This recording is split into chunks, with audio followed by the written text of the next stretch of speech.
The Shark-Headed Bear Thing, Chapter 8. Paradise led them through the woods, weaving and zigzagging all over the place. Once or twice she stopped, looked around, then set off in a completely different direction. Ben had begun to suspect she might be lost. "I thought you said you could find anything," he said. "I can." "Then why haven't you found it?" Paradise turned on him sharply. "Because sometimes it isn't easy. Sometimes the signal goes all wonky, like when it's supposed to be guiding me to a great warrior and it took me to you instead." "Hey, I am a great warrior," Ben protested. "Oh, sure," said Paradise. "The way the mare's feet knocked you over like that? Really tough."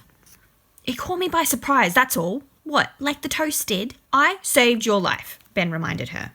"It would have splattered you if I hadn't stopped you from running at it." "I would have been fine." "You would have been lunch." "Well, at least I didn't almost run right off a cliff," she said. Then she about turned and carried on walking. It was all Ben and Wesley could do to keep up with her as she weaved through the woods. As they walked, Ben studied his gauntlet. When he stopped Wesley falling earlier, he felt it tingle with power, almost as if it was somehow alive. Now it felt cold and still against his skin. He picked up a rock and tried crushing it to see if the glove would make him strong like it had back at the bridge. The rock remained intact, though. Whatever magic the glove might possess, it wasn't doing anything now. They trudged on some more through tangled undergrowth, and parts of the forest soon became to look very familiar. "I've seen that tree before," announced Wesley, as if reading Ben's thoughts. They were striding through a small clearing where the trees weren't so tightly packed together. "No, you haven't," Paradise insisted. "I have," Wesley said. "Look, I carved my name on it when Ben stopped for a wee earlier." They looked at the tree. There, just below head height, was Wesley's name. "Someone else could have done that," Paradise said. "Why would someone else carve Wesley Chant into a tree?" Wesley frowned.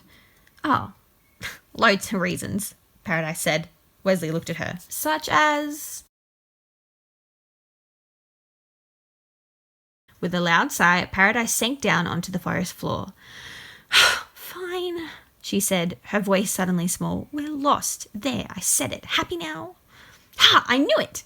Wesley laughed before Ben nudged him in the ribs. They looked down at Paradise, but she turned away from them. "Are you okay?" asked Ben. "I'm fine," she sniffed. "Are you crying?"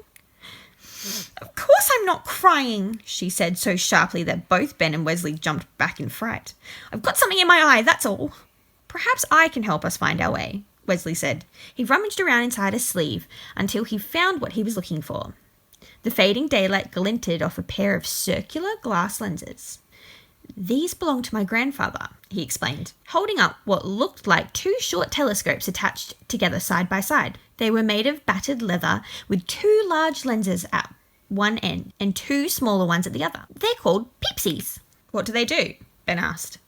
"Watch." Wesley pressed the smaller end of the Peepsies against his eyes, then turned two small brass cogs that were attached to the leather on either side. With a soft creaking, the end that housed the wider lenses began to rise. Each turn of the cogs raised them higher and higher, closer to the canopy of leaves above them. Ben and Paradise watched in wonder as the Peepsies pushed through the treetops and vanished out of sight. Wesley stopped turning the dials and instead began slowly turning himself on the spot. Ben could imagine the Peepsies' lenses up there above the forest, their gaze sweeping the area in every direction. "See anything?" asked Ben. "No, not really," Wesley said. He continued to turn, then he stopped suddenly. "Wait," he whispered. "I do. There's something." "The shark-headed bear thing?" asked Ben. "The mare?" asked Paradise. Wesley shook his head. No. It's something else. Something big. Really big. With 8 huge hairy legs and... Ah! It's eyes! So many eyes! It's... Ben tensed. "Yes? It's... What?" hissed Paradise. It's... Wesley blinked rapidly, then pressed his eyes back to the lenses. "Oh, wait. It's gone, thank goodness." He pushed in both cogs and the Peepsies' lenses quickly retracted down from the treetops. As the device clicked back together, Wesley saw that there, perched on one of the lenses, was a creature with 8 hairy legs and more eyes than he could count. Oh, I see, it was a spider, he realised, before remembering that he was absolutely terrified of spiders. With a shriek, he hurled the Peepsies off into the trees. There was a thud and a crash and a musical tinkling of glass. Well, said Ben, as the last of the tinkling died away, that's the end of the Peepsies. Wesley blushed. I should probably try to find them, he said, taking a step in the direction they'd flown. They were my grandfather's after all. Yeah, it's going to be getting dark soon, Ben said. Wesley froze. Actually, I think I'll just leave them. My granddad wouldn't have minded, he said. He gulped and took a step backwards towards Ben. And I feel I should probably warn you, I'm not a big fan of the dark. You're a wizard, Ben said. What have you got to be scared of? Aren't you supposed to be all-powerful and everything? Wesley puffed out his narrow chest. Oh yes, very, very powerful, he said. Then the air left him in one big breath and he seemed to deflate. Actually, no, he admitted. Not really. I'm just a trainee. Was a trainee? I mean, level 1. I got kicked out. How come? Asked Ben. You're only supposed to remain a level 1 trainee for the first few weeks. How long has it taken you? Asked Paradise. How long has it taken you? Asked Paradise. 6 years, replied Wesley, forcing a smile. 8 months, 2 weeks, 5 days, give or take an hour or so. Troll's teeth, whistled Ben. Professor Daniels said that I was the most unmagical living creature he'd ever met. He said he's seen sandwiches with more magical ability than me. Wesley looked down at his feet. So I probably won't be much help to you, I'm afraid. Sorry. You told us what the monster's called, Ben reminded him. That was a help. Wesley shrugged, then slumped down with his back against a tree. Ben looked up. The glimpses of sky visible through the trees were turning purple. Soon the night would draw in, bringing the darkness with it. We should camp here, Ben said. Paradise and Wesley both raised their heads. Camped? Squeaked Wesley. What? Outside? We can't. We have to save the mayor, Paradise said. If I can just concentrate, I can find him. I know I can. We'll look in the morning, Ben said. I know you're worried about him, but anything could happen in the dark. We could fall in a hole, get attacked by wolves, trip over an ogre. Right, yes, thank you, Wesley said. We get the idea. Paradise wriggled uncomfortably. She hated to admit it, but what Ben said made sense. Still, she didn't like the idea of abandoning the search. He found me when I was about a year old, she said, her voice barely more than a hushed whisper. I was wandering in the woods, lost and alone, and he found me. I couldn't tell him where I came from or how I came to be in the forest. All I could tell him was my name, Paradise. So what happened then? He took me back to Lush, Paradise said. He looked after me and brought me up. He gave me a home, food, clothes. So yeah, he might not be my dad, but he's the closest I've got to one. Like Tavish, said Ben. Paradise nodded. That's why we can't sit around here. Why we have to find him. And I don't understand why we haven't. It should be easy. I can find anything. Yeah, I still don't really understand that, said Ben. How do you find things? When you're at home, Paradise said, how do you know where your bathroom is? Because I've been there before. Yes, but you don't retrace your steps every time, do you? Once you know where it is, you know where it is. You can find it again. Well, I can do that, but with places I've never been to before. With things I've never seen. Really, though? Asked Ben. I mean, couldn't it just be luck when you find things?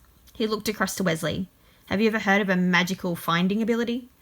Wesley shook his head. Yes, really, and no, it isn't luck, Paradise snapped. She crossed her arms, signalling the conversation was over. They all sat in silence for a while, listening to the sound of night creeping over the forest. The birds had fallen silent, replaced by chirping of crickets. From somewhere nearby, there came a loud hoot, which made Wesley let out a little yelp of fright. It's just an owl, Ben said. Don't worry. I'm well aware it's just an owl, Wesley whispered. Just an owl with its hooked claws and razor-sharp beak and big staring eyes. They can turn their heads right around, you know. Right the way around. Relax, it's probably nowhere near us, Ben said. Paradise jabbed a thumb back over her shoulder. 22 meters that way, she said without looking.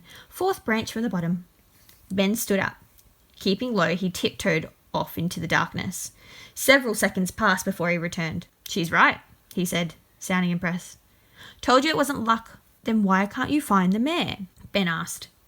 Paradise's head snapped up. "How should I know? I tried." Ben held up his hands. I know. I wasn't saying anything. It's just, there must be a reason why you can't." Wesley sat forward suddenly. "Paradise, why did you stop here?" "Ben was having a wee," she replied. No, he only stopped because you did." He pointed to the tree with his name in it. "And I only carved that because I was sure we'd passed that same tree several times before and I wanted to keep track. So why did you keep leading us here?" "I thought I felt something. Like we were close, but then we weren't.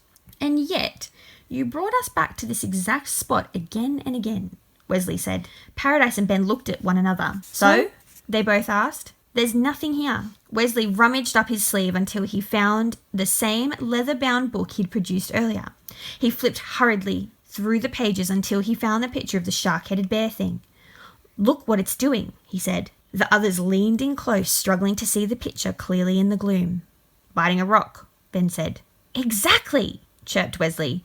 "And look at the background. What does that look like?"